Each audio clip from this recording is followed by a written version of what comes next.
ஒரு மனிதன் இஸ்லாம் மதத்துக்கு மாறினா அவன் மன ரீதியாக உடல் ரீதியாக எதிர்கொள்ள வேண்டிய விஷயங்கள் என்னென்னவா இருக்கும்? எதிர்கொள்ள வேண்டியதுன்னா என்னென்ன விதத்தில் அவன் மாறணும்? அப்போ உடல் ரீதியானா இப்போ பேண்ட் ஷர்ட் போட்டிருக்கு இல்லையா, அது மாதிரி உடலில் என்ன மாற்றம், தாடி வைக்கிறதா, இல்லை என்னென்ன பண்ணணும்? அதே மாதிரி மன ரீதியாக அவனுடைய இது எப்படி இருக்கணும் அப்படின்றது என்னுடைய கேள்விங்க. நன்றிங்க.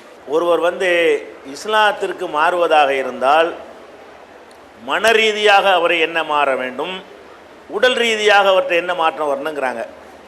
மன ரீதியாக சிம்பிளான ஒரு மாற்றம், அது மட்டும்தான் இஸ்லாத்தில் வர்றது காரணம். உடல் ரீதியாக உள்ளதெல்லாம் விரும்பத்தக்கதில் வரும், கம்பல்சரி கிடையாது. மன ரீதியான மாற்றம் மட்டும்தான் கம்பல்சரி. மீதி உள்ளதெல்லாம் அதை செய்தால் சிறந்தது, செய்ய தவறினால் சுமாரான முஸ்லீமாக இருப்பான். அதை செஞ்சிட்டான்னா சிறந்த முஸ்லீமாக இருப்பான். செயல்கள்லாம் நம்புறதுல தான் கரெக்டாக இருக்கணும். என்ன மன ரீதியான மாற்றம் வரணும்னு கேட்டால், இந்த அகில உலகத்தையும் படைத்து பராமரிக்கக்கூடிய ஒரு கடவுள் தான் இருக்கிறான். முதல் மாற வேண்டியது என்ன? கடவுளுங்கிறது ஒன்காடு, ஒரு கடவுள் தான் அகில உலகத்துக்கும் இருக்கிறான். அந்த ஒரு கடவுள் தான் அனைவரையும் அனைத்தையும் படைத்தான். அவனுக்கு தாய் தந்தையும் கிடையாது, அவனுக்கு புள்ள குட்டியும் கிடையாது. கடவுளை எல்லாரும் நம்புகிறாங்க, ஆனால் கடவுளை நம்பும்போது கடவுளுடைய தன்மைகளில் தெளிவில்லாமல் இருப்பாங்க. இஸ்லாம் என்ன சொல்லுதுன்னு கேட்டால், கடவுள் என்றால் ஆதியும் அந்தமும் அவர் கிடையாது. அவருக்கு மேலேயும் ஒருத்தரும் கிடையாது, ஆதியும் கிடையாது, அவருக்கு கீழேயும் ஒருத்தரும் கிடையாது. அதனால் அவருக்கு மேலே தாய் தகப்பனும் கிடையாது, அவருக்கு மனைவி மக்கள் பேர பிள்ளைகள் அது மாதிரி கிடையாது. தாய் தகப்பன் இல்லாதனால அண்ணன் தம்பி மாமா மச்சான் சித்தப்பா பெரியப்பா யாருமே இல்லை. அவர் தனித்தவர். கடவுள் என்று ஒருத்தர் இருக்கிறாரு, அவர் தனித்தவர். அவருக்கு இந்த மாதிரி ரிலேஷன்ஷிப் ஒன்றுமே கிடையாது, அவருக்கு தேவை கிடையாது. உண்ணுதல் பருகுதல் போன்ற எந்த விதமான தேவையும் அவருக்கு கிடையாது.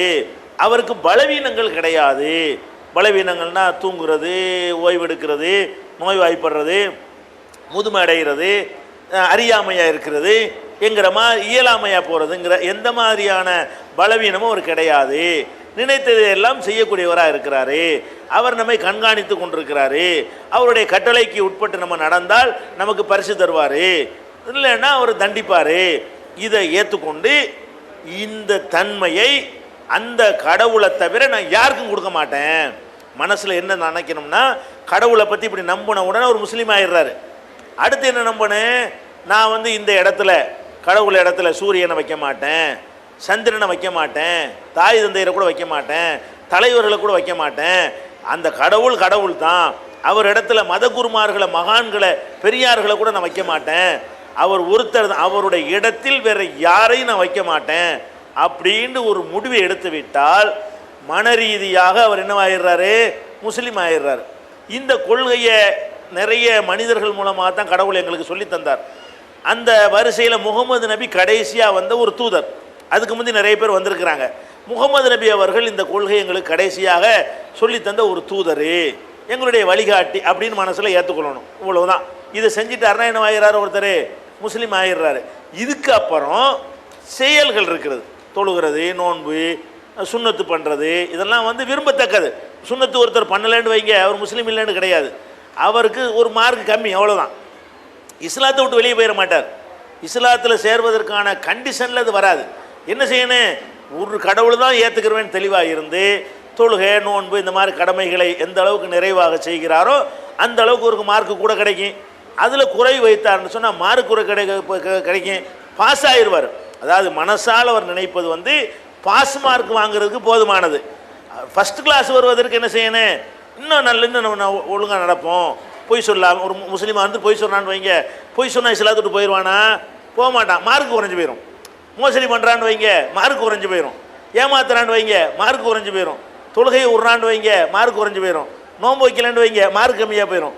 மார்க்குகளை குறைக்கும். இதெல்லாம் என்ன செய்யும்? மார்க்கு இஸ்லாத்தை விட்டு வெளியேற்றாது.